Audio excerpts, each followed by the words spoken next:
Hello, welcome back to our channel Bengali blogger Moumita. তোমরা সবাই কেমন আছো? আশা করি তোমরা সবাই খুব ভালো আছো। তো আজকে আমার ভিডিও করার মতন অনেকগুলো টপিক ছিল, তো এই টপিকটা এই মুহূর্তে ভাবলাম বলি। খুবই একটা সেন্সিটিভ টপিক। তোমরা জানো 2023 সালে এই যে কিছুদিন আগে সোশ্যাল মিডিয়া একটা নিউজ ভাইরাল হচ্ছিল যে রাষ্ট্রপতির হাত থেকে, মানে ফেসবুক, আমি প্রথম জিনিসটা দেখলাম ফেসবুকের মাধ্যমে, তো রাষ্ট্রপতির হাত থেকে পুরস্কার নিচ্ছে শহীদ চক্র। তো নেটিজেনরা বলছে যে এই পুরস্কারটা পেতে সময় লেগে গেল প্রায় 1 বছর। বিদেশে হলে এত সময় লাগতো না। বিদেশের সাথে এদেশের একটু তো পার্থক্য আছেই, কি দর্শক বন্ধুরা, আছে না? তো বিদেশের সব সিস্টেমটা আলাদা, আমাদের ভারতবর্ষের সিস্টেমটা আলাদা। তো সেই হিসেবে এটা এত তাড়াতাড়ি পাওয়াটা পসিবল ছিল না, এবং সব কিছুর জন্য একটা সময় লাগে নির্দিষ্ট, এবং সেই সময়টাই কিন্তু রাষ্ট্রপতি পুরস্কার দিয়েছে, মানে পুরস্কার নয়, সরি, মানে শহীদ চক্রটা দিয়েছে, এবং তার সাথে কিছু টাকাও দেওয়া হয়েছে। যাই হোক, যেরকম শহীদের পরিবারকে দেওয়া হয়, তো সেইটা তার বউ এবং তার মায়ের হাতেই তুলে দিয়েছে, ঠিক আছে? তো বিষয়টা হচ্ছে, তারপর থেকেই সোশ্যাল মিডিয়ায় ঝড় উঠেছে মেয়েটির বিরুদ্ধে, ঠিক আছে? শ্বশুরবাড়ির লোকের এত অভিযোগ। কি অভিযোগ? প্রথম অভিযোগ হচ্ছে তার পুত্রবধূ তাদের সাথে সম্পর্ক রাখে না, তার পুত্রবধূ তাদের সাথে থাকে না, তাদের সাথে কোনো রকম সম্পর্ক রাখে না, এবং তার ছেলের অন্ত্যেষ্টিক্রিয়াটাও পর্যন্ত তাদের সাথে সম্পূর্ণ করেনি। এবং তারা প্রচুরবার ফোন করেছে এবং সেইভাবে সদুত্তর পাওয়া যায়নি। কখনো মেয়েটির বাবা ফোন ধরেছে, মানে পুত্রবধূর বাবা ফোন ধরেছে, কখনো মেয়েটিকে ধরেছে, এবং তারা তার সাথে বসেও, পুলিশ স্টেশনে বসেও কথা বলেছে, এবং সেখানে মেয়েটিকে বলেছে তোমার কোথায় সমস্যা, তুমি কেন আমাদের সাথে থাকছো না একসাথে, এই ধরনের বক্তব্য। তখন মেয়েটি বলেছে আমাকে একটু সময় দিতে, কারণ তার মানসিক অবস্থাটা ভালো না। এই যে এতগুলো মাস কেটে গেল, আমার বক্তব্য হচ্ছে এই যে এত অভিযোগের পাহাড়, এবং মেয়েটিকে বলাও হয়েছে যে তুমি চাইলে বিয়ে করতেও পারো, তোমার বয়স 26 বছর। মেয়েটির বাবা আর কি বলেছে, বেশি তো বয়স না, 26 বছর।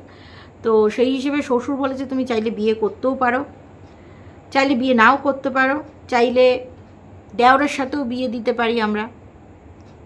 দেখো, বিয়েটা এমন একটা জিনিস, সেটা কিন্তু যার যার ব্যক্তিগত চয়েস। কোনো মেয়ে তার লাইফ পার্টনারটা করবে কি না, কিংবা সে একা থেকে যাবে কি না, সেটা কিন্তু তার চয়েস, ঠিক আছে? এবং ভালো যদি মনের মতন পার্টনার না পাওয়া যায়, তাহলে বিয়ে করে লাভ কি, তাই নয় কি? একটা সম্পর্ক এরকমভাবে মানে শুরু হতেই শেষ হয়ে গেল, তো সেই জায়গা থেকে আরেকটা সম্পর্ক তৈরি করতে তো অবশ্যই সময় লাগবে।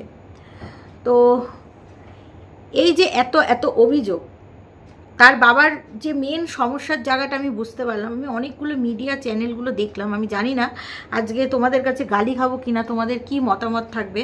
আমার বক্তব্য হচ্ছে, তোমরা জানবে যে বিয়ের পরে কিন্তু তার স্ত্রীরই অধিকার থাকে, স্বামীর টাকা পয়সা, গ্র্যাচুইটি, লিভ স্যালারি সমস্তর উপরে। তাহলে এখানে সেই হিসেবে মেয়েটি টাকা পেয়েছে, এবং এদের বক্তব্য অনুযায়ী যেটা বুঝলাম, ছেলেটির বাবা এদিকে বলছে বউ এত টাকা পেয়েছে, টাকার খোঁজ করছে, টাকা নিয়ে চলে গেছে। তাহলে কি টাকাটাই মানে আসল উদ্দেশ্য? বৌমার উপরে এত ভালোবাসা, বৌমার উপরে যদি ভালোবাসতেন, সত্যিকারের ভালোবাসতেন, তাহলে তাকে তার মতন ছেড়ে দেওয়া হতো, যে ঠিক আছে ছেলে তো চলে গেছে, বৌমা এবার থাকুক নিজের মতন। এবার বৌমা কেন সম্পর্ক রাখছে না তার স্বামীর পরিবারের সাথে? নিশ্চয়ই এখানে কোনো ব্যাপার আছে, নিশ্চয়ই হয়তো কোনো তিক্ত অভিজ্ঞতা আছে যার কারণে বউটা রাখছে না, যার কারণে বউটা সব কিছু নিয়ে সাইড হয়ে গেছে, যার কারণে বউটা তার স্বামী মরে যাওয়ার পরে তার অ্যাড্রেস সব চেঞ্জ করে তার বাপের বাড়ির ওখানকার অ্যাড্রেস করেছে। নিশ্চয়ই কোনো তিক্ত অভিজ্ঞতা আছে। এদিকে শ্বশুরমশাই বলছেন যে তার কোনো ছেলে চলে গেছে, তার কোনো লোভ নেই,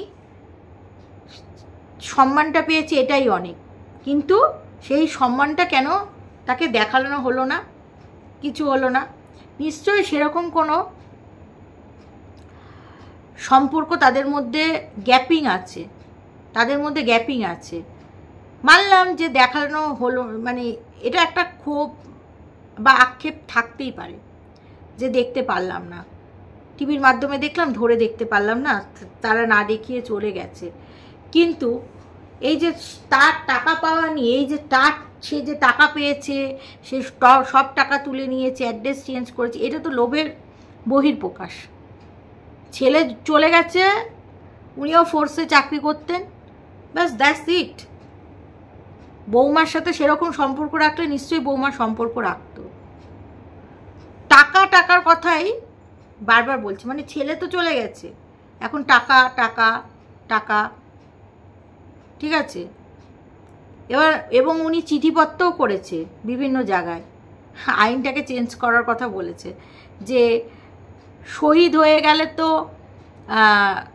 সব বউরাই পেয়ে যায় বিয়ের পরে, তাহলে বাবা মারা কি পাবে, এই ইয়ে করে দাবি করেছে। যাই হোক, ভারতবর্ষের আইন যেটা আছে সেটাই তো হবে, বিয়ের পরে বউরাই তার সব উত্তরাধিকারী হয়, তো সেই সূত্রে টাকা পয়সা সব কিছুই বউটাই পাবে, ঠিক আছে।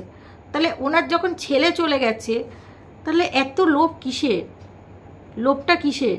এখন বৌমাকে নিচু করার জন্য এটা হচ্ছে, ঠিক আছে।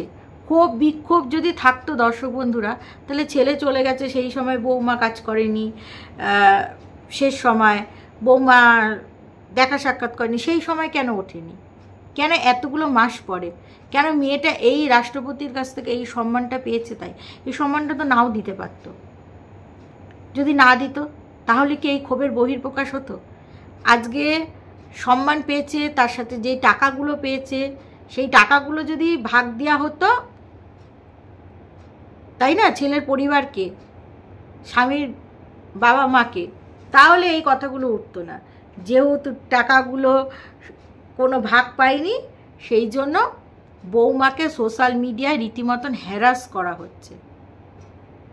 তো এটা আমার কাছে খুব খারাপ লাগলো, ভীষণ নিন্দনীয় বলে মনে হলো, তাই না।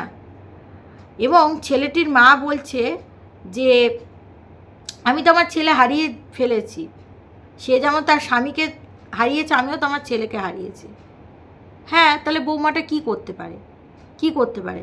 শুধু হাই হ্যালো খোঁজ খবর রাখলেই হয়ে যেতে পারে, সব ঠিক হয়ে যাবে? বৌমার ইচ্ছে নেই সে তার স্বামীর পরিবারের সাথে যোগাযোগ রাখবে, তারই হয়তো ইচ্ছে নেই, এবং সেই ইচ্ছেটা কেন নেই সেটার বিষয় তো দেখতে হবে। এবং বৌমা কিন্তু মুখ খুলছে না, যথেষ্ট চালাক মেয়েটি, ঠিক আছে। কারণ জানে এই সময় যদি সে মুখ খোলে, যেহেতু ছেলের পরিবার, বৃদ্ধ বাবা মা সবাই তাকেই সাপোর্ট করবে এবং কন্ট্রোভার্সি হবে, বউটা একটা কথা বলবে, আরও চ্যানেলগুলো আরও কথা বলবে, তো সেই জায়গা থেকে কন্ট্রোভার্সি শুরু হয়ে যাবে, যার কারণে কিন্তু বউটা চুপচাপ রয়েছে এবং চুপচাপ থাকাটাকেই সে শ্রেয় বলে মনে করেছে। তো আমি ভাবি যে মানুষের লোভ কতটা, কোন পর্যায়ে গিয়ে লোভ মানুষের চলে যায়, তাই না দর্শক বন্ধুরা। তো এইটুকুই তোমাদের কাছে বলার ছিল যে মানুষ থাকতে ভালোবাসো, মরে গেলে তার টাকা পয়সাগুলো কি, টাকা পয়সার জন্য মানুষ কত নিচে নামতে পারে না, তাই না। যে বৌমা যদি তার মতন সে যদি সম্পর্ক না রাখে, না রাখুক, তুমি তোমার ছেলের স্মৃতিটাকে আগলে রেখে বাঁচো না।